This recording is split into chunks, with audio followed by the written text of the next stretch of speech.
औज़ुबिल्लाहिमिनश्शैतानिर्रजीम बिस्मिल्लाहिर्रहमानिर्रहीम।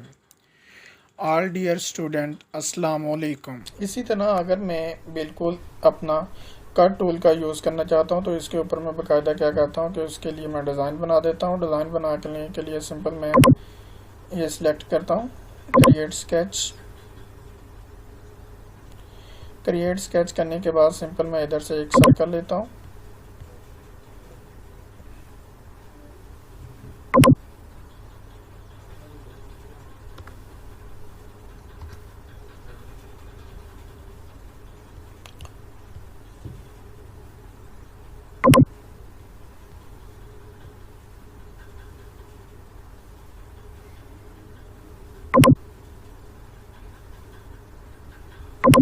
डायरेक्शन देने के लिए बिल्कुल सेम इसी तरह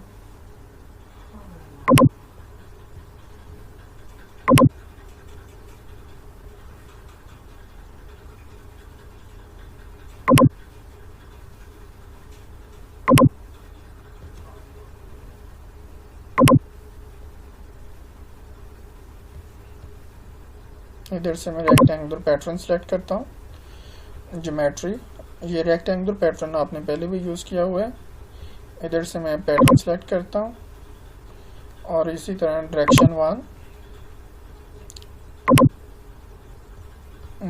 वन में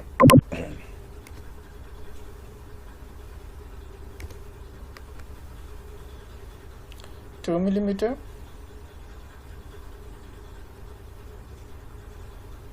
सेम इसी तरह डायरेक्शन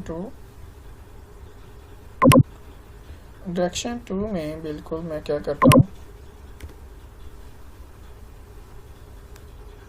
1.5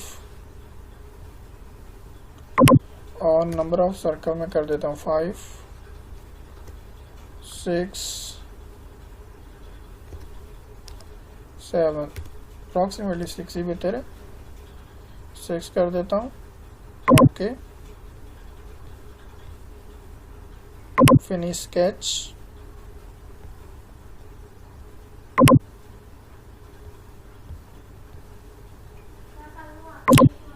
और बिल्कुल इन्हीं स्केच को मैं क्या करता हूँ कट टूल का यूज़ करते हुए इधर शीट मेटल में टूल मैंने यूज़ किया है कट बिल्कुल मैं क्या करूँगा कि इधर से सिंपल जो मैंने स्केच ड्रा किया उसे सिंपल सेलेक्ट करके उसे कट कर दूंगा।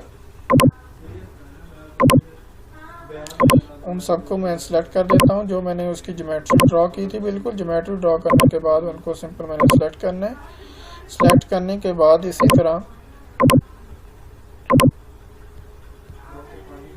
फ्री आर्बिट इसके लिए मैं यूज़ करता हूं ताकि मुझे पता चले कि बिल्कुल जो मैं ज्योमेट्री सिलेक्ट कर रहा हूं बिल्कुल एक्यूरेटली ओके है।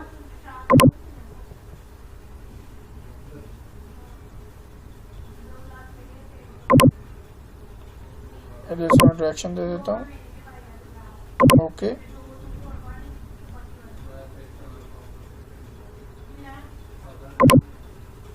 सिंपल ये आपको नज़र आ रहा है जस्ट लाइक सेम इसी तरह अगर मैं इसके ऊपर भी अगर वो ड्रॉ करना चाहता हूँ अपना कट टूल का यूज़ करना चाहता हूँ तो सिंपल मैं क्या करता हूँ कि एक रेक्टेंगल लेता हूँ, यानी नंबर ऑफ रेक्टेंगल में ड्रॉ करने के बाद सेम उसी की तरह बिल्कुल मैं डिफरेंट सेम अपना रेक्टेंगल ड्रॉ कर सकता हूँ। डिफरेंट रेक्टेंगल ड्रॉ करने के बाद ये मैं अपना टूल को मदद से डिज़ाइन भी दे सकता हूँ। डिज़ाइन देने के बाद सेम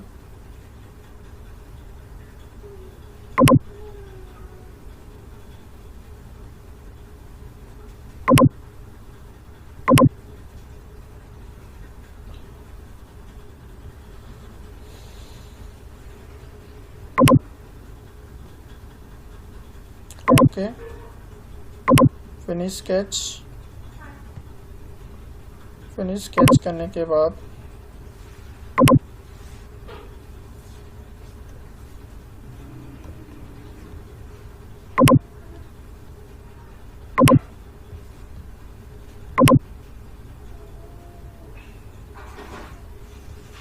और इधर से मैं कट टूल सेलेक्ट करता हूँ।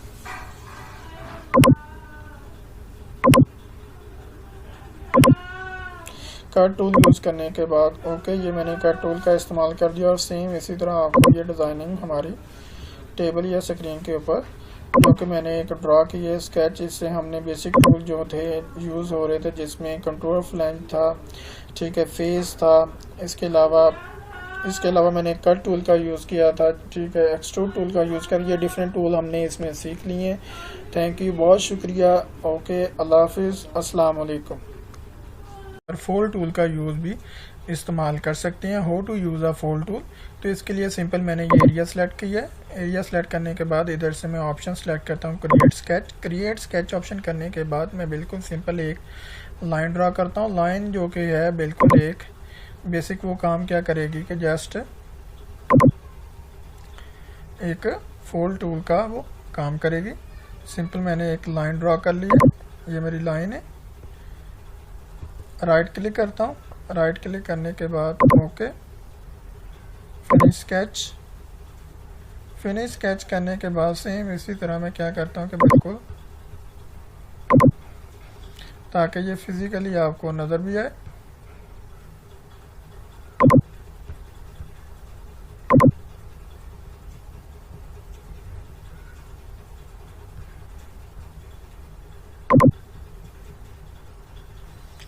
ये फिजिकली देखने के लिए बिल्कुल मैंने शो अप करवा दिया इधर से।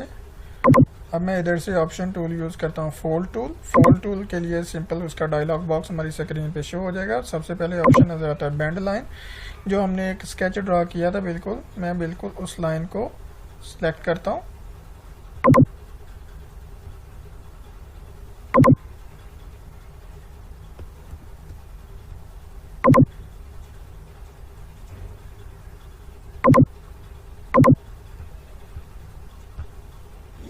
बैंड लाइन इधर से मैं सिलेक्ट करता हूँ बिल्कुल बैंड लाइन सेलेक्ट करने के बाद मैं इसकी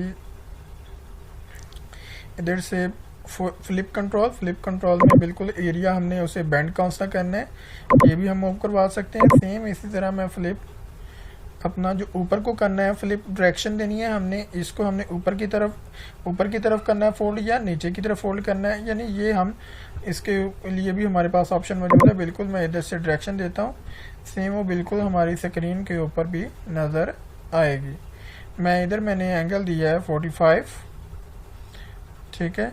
अगर मैं इसकी फ्लिप डायरेक्शन चेंज कर देता हूँ तो सेम ये ऊपर की तरफ अभी ये फोल्ड कर जाएगा। अगर मैं इसको नीचे की तरफ फोल्ड करना चाहता हूँ तो बिल्कुल इधर से मैं फ्लिप कंट्रोल से इसकी डायरेक्शन चेंज कर देता हूँ। अप्लाई करता हूँ, एंगल मैंने इसका रखा था 45, मैं इसका एंगल चेंज कर देता हूँ एंड एंगल मैं इसका कर देता हूँ 65। अप्लाई,